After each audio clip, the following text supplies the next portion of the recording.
गियासुद्दीन तुगलक का first name था गाजी उल मलिक। पहले वो अलाउद्दीन खिलजी के दरबार में सूबेदार हुआ करते थे और सूबेदार रहते हुए उन्होंने मंगोलों को 29 बार हराया, इसीलिए उनको उपाधि मिली गाजी उल मलिक। गाजी उल मलिक का मतलब होता है, गाजी का मतलब होता था कि जो हर जंग में जीत जाए उसको गाजी कहते थे। वो जीत गया तो गाजी और मर गया तो गाजी, इसलिए उसका नाम पड़ा गाजी उल मलिक। उल की उपाधि मिली थी। उल का मतलब होता था काफिरों को मारने वाला, इसीलिए उनको कहा गया गाजी उल मलिक। बाद में उनको जो है कि मुल्तान का बना दिया गया गवर्नर। और जब मुल्तान के गवर्नर थे तो उसी टाइम पे जो है कि अलाउद्दीन जो खिलजी थे उसको मरवाने वाला कौन था? खुसरो खां।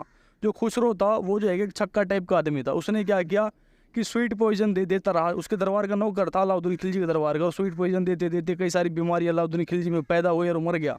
उसके मरने के बाद जो खुसरो खां था वो दिल्ली की गद्दी पे बैठ गया। लेकिन जो बड़े बड़े राजा महाराजा साहूकार, क्योंकि राजा बनाने वाले ही साहूकार थे, जब पैसा नहीं दोगे तो राजा का ही बात की, तो साहूकारों ने मना कर दिया। वो एक छक्का आदमी इसको तो कोई नहीं संभाल लेगा, वो देश और राज्य क्या संभाल सकता है। तो उसको हटा दिया गया गद्दी पे से और उसको बुलाया किसको गया? गाजी उल मलिक को, जो मुल्तान के गवर्नर थे। बोला गया भाई आप दिल्ली के सुल्तान बने, आप इस लेवल के लिए बढ़िया आदमी है। और जब उनको बुलाया गया तो उन्होंने क्या किया? खुसरो खां को मार के दिल्ली की गद्दी पे बैठे। और जब दिल्ली की गद्दी पे बैठे 1320 में, ठीक है, तो उन्हीं का नाम पड़ा गयासुद्दीन तुगलक। तो तुगलक वंश की स्थापना 1320 में हुई, जो कि गयासुद्दीन तुगलक ने करवाया, जिनका फर्स्ट नेम था गाजी उल मलिक। और उसके बाद जो है कि उन्होंने अपना शासन चलाया, जिस बीच में उन्होंने अपने कई सारे कार्य किए।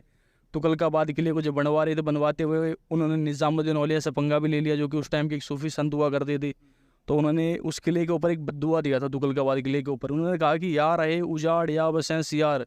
बोले कि भाई जिसको तुम बनवाने में लगे हुए हो, ये किला या तो एक उजड़ा हुआ शहर रहेगा, या तो सिर्फ यहाँ पे जानवर बसेंगे या जंगल रहेगा, कभी सफल नहीं हो पाएगा। इसीलिए जो तुगलकाबाद किला है वो कभी भी कंप्लीट ही नहीं हो पाया। वो एक अनकम्प्लीट फोर्ट है जो तुगलकाबाद फोर्ट है।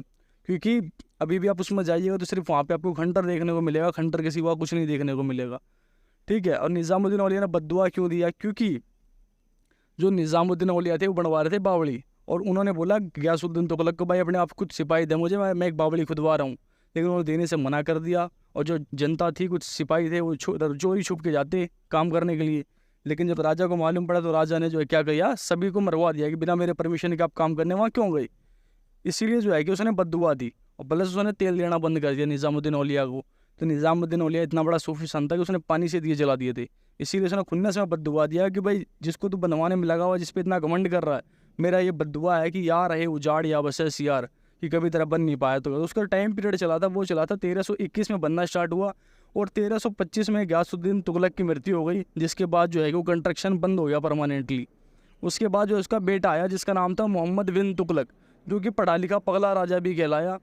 पढ़ा लिखा पगला राजा, क्योंकि पढ़ा लिखा तो बहुत था। जो दिल्ली सल्तनत था, दिल्ली सल्तनत में सबसे ज़्यादा पढ़ा लिखा था कौन? मोहम्मद बिन तुगलक। लेकिन उसकी जो योजना हुआ करती थी सारी विफल हो जाया करती थी, इसलिए उसको कहा गया पढ़ा लिखा पगला राजा। सबसे पहले जब सुल्तान की गद्दी पे बैठा तो उसने क्या किया, भाई जहाँ अकाल पड़ा हुआ था वहाँ उसने कृषि कर को डबल कर दिया। दूसरा काम इसने क्या किया कि सांकेतिक मुद्रा चलवाई इसने, जैसे कि सोने के सिक्के बंद करवा के लोहे, पीतल, तांबे और चमड़े के सिक्के चलवाई। तो जो लोहा टाइप के लोग थे उन्होंने घर पे करेंसी बनाना स्टार्ट कर दिया, इसलिए इसकी जो सांकेतिक मुद्रा थी विफल हो गई। जब घर पे पैसा छाप लोगे तो फिर हमारे पैसे की क्या जरूरत है, तो इसका ये भी विफल हो गया। तीसरी इसकी जो योजना थी वो थी राजधानी परिवर्तन। इसके मन में डर था कि उस टाइम पे दिल्ली में मंगोल अटैक बहुत होते थे, तो इसके मन में डर था कि यार कोई मंगोल कहीं मुझे भी हरा ना दे, कोई जो है कि मार ना दे।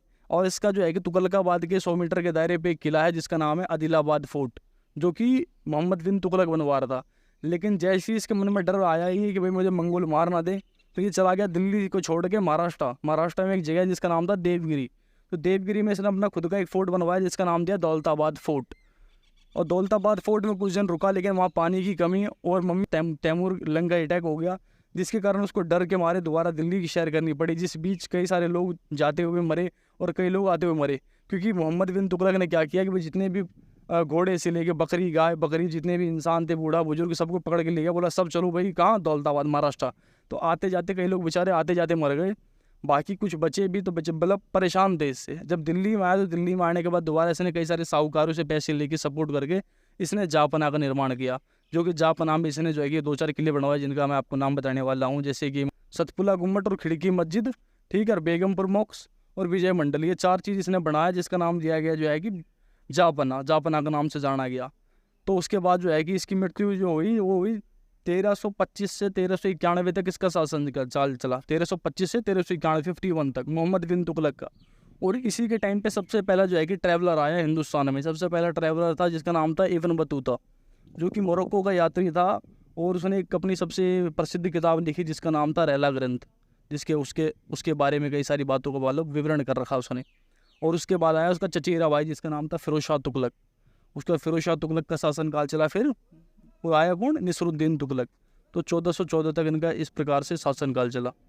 जय हिंद, धन्यवाद।